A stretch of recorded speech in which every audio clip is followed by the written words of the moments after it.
Hey everybody, Big Rick here with ComicWow, and I'm with Chris from Osprey Games, and he's going to talk to us about this awesome game they got right here. Could you go ahead and give us some info on it? Yep. It's called Escape from Colditz, and it's actually a board game that has an interesting history. In World War II, a British officer named Pat Reed was sent to Colditz Castle in the German Alps. It was where the Nazis sent all the prisoners who had been trying to escape because it was supposedly unescapable, but Pat Reed did. And after the war, he wrote a series of best-selling books in the UK that the BBC turned into a huge hit TV show that was so popular that Pat and the producer of the show produced this board game, Escape from Colditz, that was even more popular than all of those. In fact, Parker Brothers, which did it in the UK back in the 70s, was selling more copies of this game than they were of Monopoly. I mean, that's how big it was.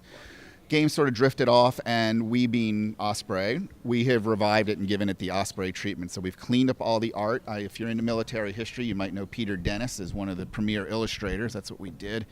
And the game itself is just gorgeous. The gameplay itself, we've streamlined a little bit. You know, after 35 years of gameplay, you learn a few things. Although if you want to play it the original way, you still can. But we did this beautiful big board, see? And the idea is that you are either the Allied soldiers trying to escape. You know, you can tunnel your way out. You can go walk out the front. You can go over the wall. Or you're playing the British officer trying to prevent the escapes. Yep, and it counts down. You have 60 moves to escape, so it counts down from here. And if you haven't escaped by then, the German wins. If you do, then the German loses. I see in the box here, I mean, you have some really cool packaging, which is, I was in the military for 20 years. Oh, really? And so this is very like, oh, I've seen stuff like this. So the components actually come in this facsimile of a Red Cross box, which I think is fun. And because, you know, we do want to tip to the nostalgia factor a little bit, we still use the wooden meeples, but they're beautifully painted and beautiful quality. The cards, the deck themselves, come wrapped in cardboard because obviously they weren't doing shrink wrapping back in the 40s. And again, the art and the quality is really, yeah, it looks great. It's just beautiful. And I'll let you in on a little Easter egg.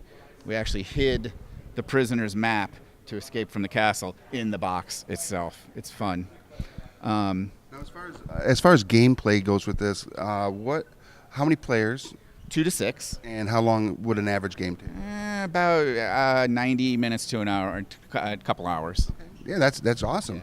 Yeah. And you know, I will tell you that it is a roll and move, but it's a great roll and move. It was actually one of the first co-op games that was really done, that became really popular, and it really stands up. I have to say, it honestly stands up. Just for, if you took all the military history stuff and nostalgia value away, just as a game, it's a lot of fun. Awesome. Well, thank you, Chris. That's Escape from Colditz from Osprey Games, and I'm Big Rick, and we'll see you at your local game shop.